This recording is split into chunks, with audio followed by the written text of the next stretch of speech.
Self-discipline trumps motivation. Today's morning motivation comes from an incredible entrepreneur, an OG, a leader in the personal improvement realm. This is the late Jim Rohn, and he had this to say: motivation is what gets you started. Habit is what keeps you going. Okay, and first a little bit about Jim Rohn. If you're unfamiliar, he passed away in 2009, but many people regard him as one of the original leaders in the personal improvement space. He personally mentored people like Tony Robbins, and other great entrepreneurs like Brian Tracy said that they look up to him as their personal inspiration for success. So if you have the time, go ahead and take a deep dive, look into some of his motivation videos and some of his books as well. But anyways, let me tell you a quick story regarding this quote because I think that you'll be able to relate. So I go to the gym 4 days a week. So that's 4 days on, 3 days off. Now, it happened that one of the days last week, I just woke up completely and utterly exhausted and unmotivated. Now, I'm sure we've all been there, right? I'm not sure whether it was poor sleep or improper eating the day before, but I was just not feeling it that day. Thing is, I had a lot of work to do, so I had to keep going. I couldn't go back to sleep, but most importantly, I was not motivated to go to the gym at all. So I got up, got out of bed, and just trudged through my work. It was very mind-numbing, but eventually by the end of the day, I got through it, yet I was still not feeling motivated to go to the gym. So, being the quick thinker that I am, I did one of my little tricks I always do. I jumped in a quick 150-second shower. Now, it's just a short little shower. For whatever reason, just having the warm water rush over my body helps to pump up my state a little bit. It's one of the things I do to get myself motivated, kind of get my mind moving for some reason. And you know, when I did this, it actually worked. In the shower, I was feeling motivated. I said, all right, let's go. I'm ready to go to the gym. But believe it or not, maybe you've experienced this. You take 2 steps out of the shower and the motivation is completely gone. Zip, gone, blammo, nothing there. So I ended up just slumping over, sitting in my chair, staring at the wall for like the next 15 minutes. But then as I was sitting there, it hit me like some divine intervention, right? That simply the act of trying to motivate myself by getting in the shower was a great source of momentum because that act was a tangible physical action that I took. So immediately, once I realized this, I latched onto that action-based momentum and I used it to propel me and carry me forward to the gym.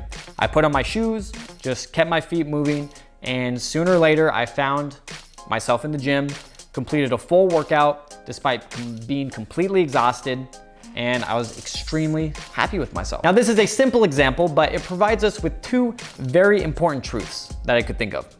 The first one is that motivation is fleeting. And this is because of the simple undergirding nature of motivation, of what motivation is. So what is motivation? Well, motivation, it's all a mental game. It's literally you trying to build up the willingness and the desire to do something.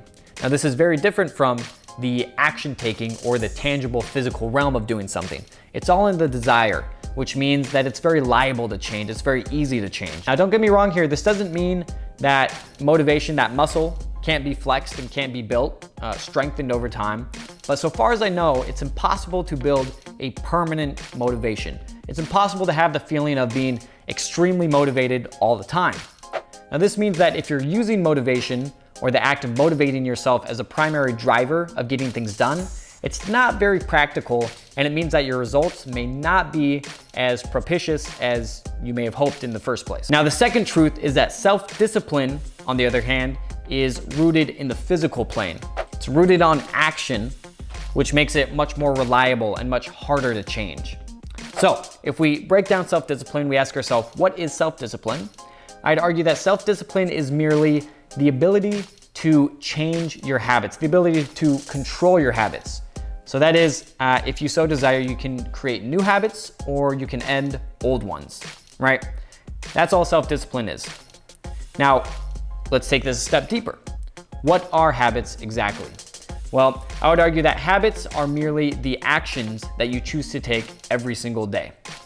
So this means that self-discipline equals habits, habits equal action, so self-discipline equals action.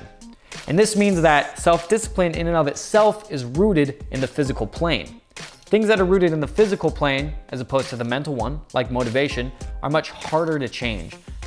because they give a much more real effect. They actually occur. We get a very real response from them. So they're harder to change, meaning that they are much more reliable. So what does this all mean? Well, this means that the next time I'm having trouble getting myself to the gym, I need to take my focus away from trying to motivate myself and simply put my focus on taking those tangible actions. Because these tangible actions, when controlled, are called self-discipline. So overall, what we're left with is that self-discipline trumps motivation.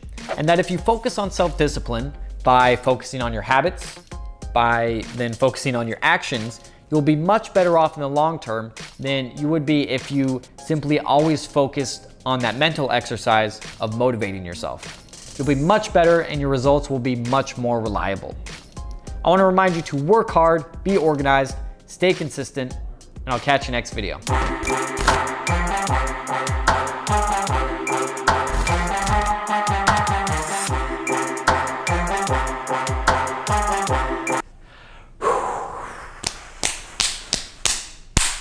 One more.